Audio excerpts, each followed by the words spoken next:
मसनूआत के हवाले से क्या पैगाम देना चाहेंगे और आपकी क्या राय है आवाम के लिए? बिस्मिल्लाहिर्रहमानिर्रहीम। मरकज़ी तंज़ीम ताजरान पाकिस्तान की तरफ से पेट्रोलियम मसनूआत की कीमतों में हालिया इजाफे को हम यकसर मुस्तरद करते हैं।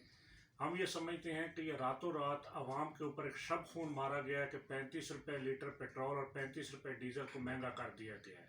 पेट्रोलियम मसनूआत की कीमतों में इजाफे से जहाँ पर सनतों की पैदावारी लागत बढ़ती है, ट्रांसपोर्ट के किराए बढ़ते हैं और उसके नतीजे में महंगाई का एक नया तूफ़ान जन्म लेता है।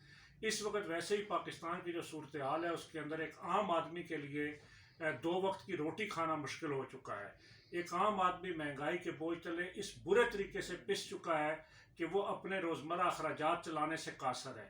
ऐसे हालात के अंदर पेट्रोलियम मसनूआत की कीमतों के अंदर हालिया इजाफा महंगाई का एक ऐसा तूफ़ान आएगा जिसके नतीजे में मैं ये समझता हूँ कि इस मुल्क के अंदर एक आम आदमी के लिए ज़िंदगी गुजारना मुश्किल हो जाएगा।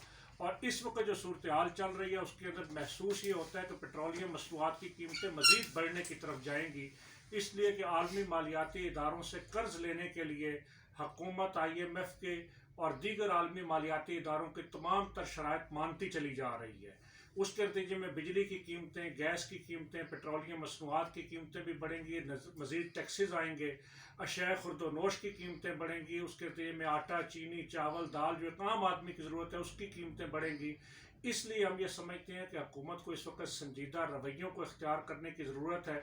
मुल्क की हुकूमत हो या अपोजिशन हो, दोनों को इस वक्त चाहिए कि वो सर जोड़ कर बैठें कि पाकिस्तान की मईशत को वेंटिलेटर से कैसे निकाला जाए, पाकिस्तान के अंदर सनती और तजारती सरगर्मियों को कैसे बहाल किया जाए। इसलिए कि सनती और तजारती सरगर्मियाँ बहाल नहीं होंगी तो उसके नतीजे में बेरोज़गारी बढ़ेगी, महंगाई बढ़ेगी, बदअमनी और लाकानूनियत बढ़ेगी और एक वक्त ऐसा आएगा कि जब फिर इस मुल्क की अशराफिया, इस मुल्क के हुक्मरान वो अपने महल्लात के अंदर महफूज नहीं रह सकेंगे।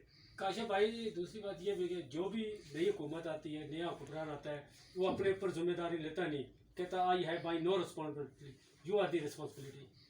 देखिए, मैं ये समझता हूँ कि आज मुल्क जिस माशी बहरान का शिकार है इसके ज़िम्मेदार आज के हुक्मरान भी, कल के हुक्मरान भी और परसों के हुक्मरान भी हैं।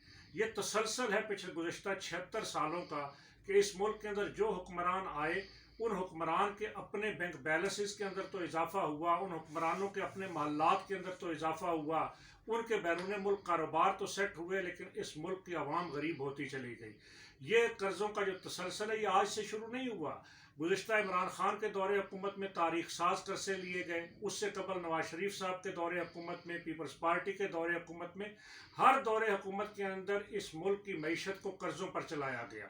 और ये एक बिल्कुल आम सी बात है कि एक छोटा कारोबार और एक घर कर्ज़े लेकर नहीं चल सकता। हम एक रियासत को जो एक एटमी पाकिस्तान है, जो 6 लाख फ़ौज का पाकिस्तान है, जो दुनिया की दूसरी नज़रियाती रियासत है, हम उसको कर्ज़े लेकर चला रहे हैं। तो जब कर्ज़ लेकर मुल्क चलाएंगे तो मुल्क इस तरह नहीं चला करते। इसके लिए हम मरकज़ी तंज़ीम ताजरान पाकिस्तान की तरफ से इस बात का मुतालबा भी करना चाहते हैं कि सदर पाकिस्तान, वज़ीर आज़म पाकिस्तान, गवर्नर्स, वज़राए आला, MNAs, मिनिस्टर्स, ये सब अपनी तनख्वाहें लेना बंद करें। ये फैसला किया जाए कि इनमें से किसी को तनख्वाह नहीं मिलेगी, किसी का बैरून मुल्क इलाज नहीं होगा, किसी के बच्चे को VIP प्रोटोकॉल नहीं मिलेगा, इनके बैरूनी सफ़रों पर और दौरों पर पाबंदी लगाई जाए, इनके साथ जो गाड़ियों के प्रोटोकॉल के नाम पर, सिक्योरिटी के नाम पर स्क्वाड चलते हैं उनको बंद किया जाए, ताकि उनको ये एहसास हो कि एक आम आदमी किन मुश्किलात का शिकार है। इसके साथ साथ हम ये बात भी कहना चाहते हैं कि हुकूमत पाकिस्तान को रियासती अखराजात को 50% फौरी तौर पर कम करना चाहिए।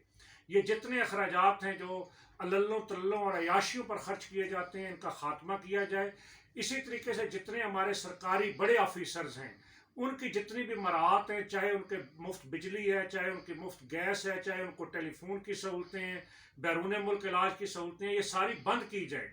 अगर मुल्क मुश्किलात का शिकार है तो क्या एक गरीब आदमी और आम आदमी उस मुश्किलात का जिम्मेदार है? उसके जिम्मेदार ये रियासती अशराफिया और ये हुक्मरान तबकों के अंदर रहने वाले लोग हैं। एक आम आदमी का इसके अंदर कोई कसूर नहीं, लेकिन जो भी हुक्मरान आता है वो पिछली हुकूमत में जिम्मेदारी डालते हुए खुद अपने बैंक बैलेंसेस के अंदर इजाफा करता है और उसका बोझ आम आदमी पर मुंतकिल कर दिया जाता है। इसलिए अब इस रवैये को बदलना होगा और मुझे ये महसूस होता है कि अगर यही हालात बरकरार रहे तो इस मुल्क का एक आम आदमी, एक गरीब आदमी, एक मुतवसत तबके का आदमी फिर वो निकलेगा اور پھر یہ جو محلات کے اندر اپنے آپ کو محفوظ سمجھنے والے ہیں ان کو گھسیٹ کر وہ باہر نکالے گا.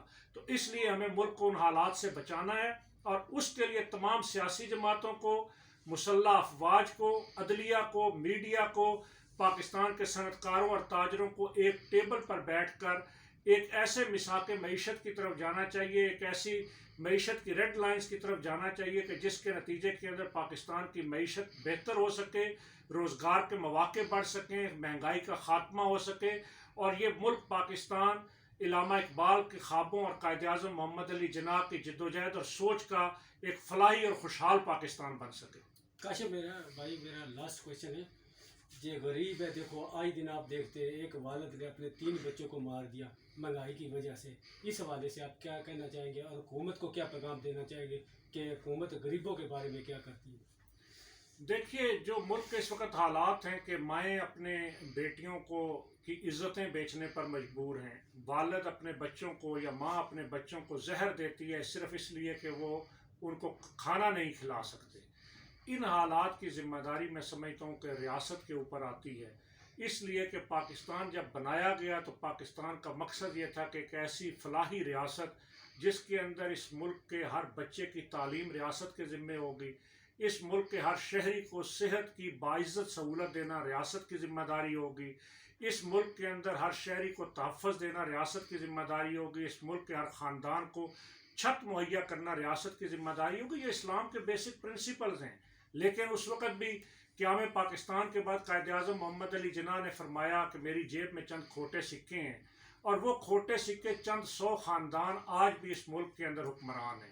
جب تک ان خاندانوں سے جان نہیں چھڑوائی جائے گی اور ایک عام آدمی اقتدار تک نہیں پہنچے گا, اس کو غریب کا احساس نہیں ہو سکتا. میں یہ بات کہنا چاہتا ہوں کہ جو نواب ہیں, جو وڈیرے ہیں, جو خان ہیں, جو چودھری اور ملک ہیں, ان کو تو اس بات کا اندازہ ہی نہیں کہ آٹا کس ریٹ پر مارکیٹ کے اندر مل رہا ہے. ان کو اس بات کا اندازہ نہیں کہ پیاز, آلو اور دال اور چاول کی کیا ریٹ ہے. اور اس سے بڑا ظلم کیا ہوگا کہ ایک زرعی ملک وہ 95% دالیں باہر سے منگواتا ہے, وہ گندم باہر سے منگواتا ہے, وہ چینی باہر سے منگواتا ہے. اس لیے میں یہ سمجھتا ہوں کہ یہ صرف آج کی حکومت کا نہیں, یہ جتنے بھی اس ملک کے اندر سیاسی قیادتیں ہیں ان کے لیے ایک لمحہ فکریہ ہے, اور اس ملک کے ریاستی اداروں کے لیے ایک لمحہ فکریہ ہے کہ ہمیں اس پاکستان کو بچانا ہے, یہاں کے غریب کو محفوظ کرنا ہے, اور غریب کے زندگی کے رشتے کو برقرار رکھنے کے لیے اس بات کی ضرورت ہے کہ اس کے لیے ایک ایسا نظام لایا جائے کہ وہ باعزت زندگی گزار سکے. آج اس ملک کے اندر ایک عام آدمی کی جو بیسک سیلری ہے 25,000 حکومت نے مقرر کی ہے. میں حکمرانوں سے سوال کرتا ہوں کہ 25,000 روپے میں مجھے کسی گھر کا بجٹ بنا کر دکھا دیں. اس لیے میں یہ سمجھتا ہوں کہ اب قوم سے مذاق کرنے کی بجائے ان ظالم, اندھے, گونگے اور بہرے اقتدار کے ایوانوں میں بیٹھے ہوئے لوگوں کو اب ہوش کے ناخن لینے ہوں گے اور اس ملک کے عام آدمی کے لیے سوچنا ہوگا. تھینک یو کاشف بھائی, بہت مہربانی ہے. ہم شکر گزار ہیں کاشف بھائی کے جنہوں نے ٹائم دیا. کیمرہ مین سعید شاہ کے ساتھ رانا محمد عرفان, روز نیوز, اسلام آباد.